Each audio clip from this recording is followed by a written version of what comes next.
नमस्कार, जय श्री कृष्णा। मैं आपको श्रीमद् वाल्मीकि रामायण आदि काव्य श्लोक बालकांड का हिंदी में क्रमशः अर्थ सुना रही हूँ। आज मैं आपको 19वां सर्ग सुनाऊंगी। 19वां सर्ग। इस सर्ग में विश्वामित्र के मुख से श्री राम को साथ ले जाने की मांग सुनकर राजा दशरथ का दुखित एवं मूर्छित होना।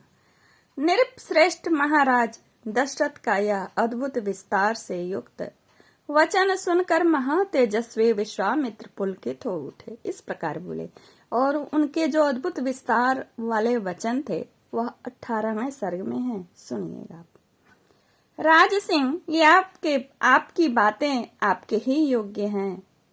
इस पृथ्वी पर दूसरे के मुख से ऐसा उदार वचन निकलने की संभावना नहीं है। क्यों न हो, आप महान कुल में उत्पन्न हैं और वशिष्ठ जैसे ब्रह्मर्षि आपके उपदेशक हैं। अच्छा, अब जो बात मेरे हृदय में है उसे सुनिए नृपश्रेष्ठ। सुनकर उस कार्य को अवश्य पूर्ण करने का निश्चय कीजिए।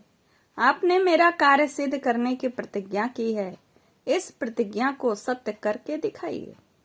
पुरुष प्रवर, मैं सिद्धि के लिए एक नियम का अनुष्ठान करता हूँ। उसमें इच्छानुसार रूप धारण करने वाले 2 राक्षस विघ्न डाल रहे हैं। मेरे इस नियम का अधिकांश कार्य पूर्ण हो चुका है।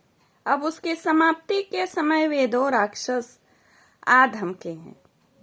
उनके नाम है मारीच और सुबाहु। वे दोनों बलवान और सुशिक्षित हैं।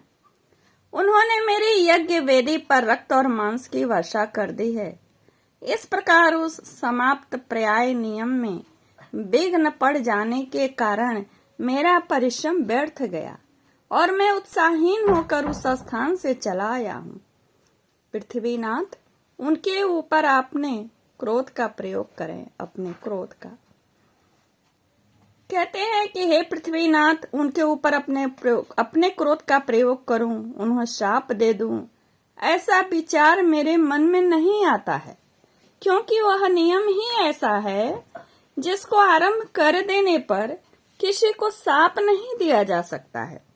अतः नृपश्रेष्ठ, आप अपने काक पक्षधारी सत्य पराक्रमी शूरवीर ज्येष्ठ पुत्र श्री राम को मुझे दे दें। ये मुझसे सुरक्षित रहकर अपने दिव्य तेज से उन विघ्नकारी राक्षसों का नाश करने में समर्थ हैं। मैं इन्हें अनेक प्रकार का श्रेय प्रदान करूंगा, इसमें संशय नहीं है। उस श्रेय को पार कर ये तीनों लोकों में विख्यात होंगे। श्री राम के सामने आकर वे दोनों राक्षस किसी तरह ठहर नहीं सकते। इन रघुनंदन के सिवा दूसरा कोई पुरुष उन राक्षसों को मारने का साहस नहीं कर सकता। नृपश्रेष्ठ, अपने बल का घमंड रखने वाले वे दोनों पापी निशाचर काल पाश के अधीन हो गए हैं, अतः महात्मा श्री राम के सामने नहीं टिक सकते। भूपाल, आप पुत्र विषयक स्नेह को सामने न लाइए। मैं आपसे प्रतिज्ञा पूर्वक कहता हूँ कि उन दोनों राक्षसों को इनके हाथ से मरा हुआ ही समझिए। सत्य पराक्रमी महात्मा श्री राम क्या हैं, यह मैं जानता हूँ। महातेजस्वी वशिष्ठ जी तथा ये अन्य तपस्वी भी जानते हैं। राजेंद्र, यदि आप इस भूमंडल में धर्म लाभ और उत्तम यश को स्थिर रखना चाहते हो तो श्री राम को मुझे दे दीजिए। ककुत्स्थ नंदन, यदि वशिष्ठ आदि आपके सभी मंत्री आपको अनुमति दें तो आप श्री राम को मेरे साथ विदा कर दीजिए। मुझे राम को ले जाना अभिष्ट है। ये भी बड़े होने के कारण अब आसक्ति रहित हो गए हैं, अतः आप यज्ञ के अवशिष्ट 10 दिनों के लिए अपने पुत्र कमल नयन श्री राम को मुझे दे दीजिए। रघुनंदन, आप ऐसा कीजिए जिससे मेरे यज्ञ का समय व्यतीत न हो जाए। आपका कल्याण हो। आप अपने मन को शोक और चिंता में न डालिए। यह धर्म और अर्थ से युक्त वचन कहकर धर्मात्मा महातेजस्वी परम बुद्धिमान विश्वामित्र जी चुप हो गए। विश्वामित्र जी का यह शुभ वचन सुनकर महाराज दशरथ को पुत्र वियोग की आशंका से महान दुख हुआ। वे उससे पीड़ित हो सहसा कांप उठे और बेहोश हो गए।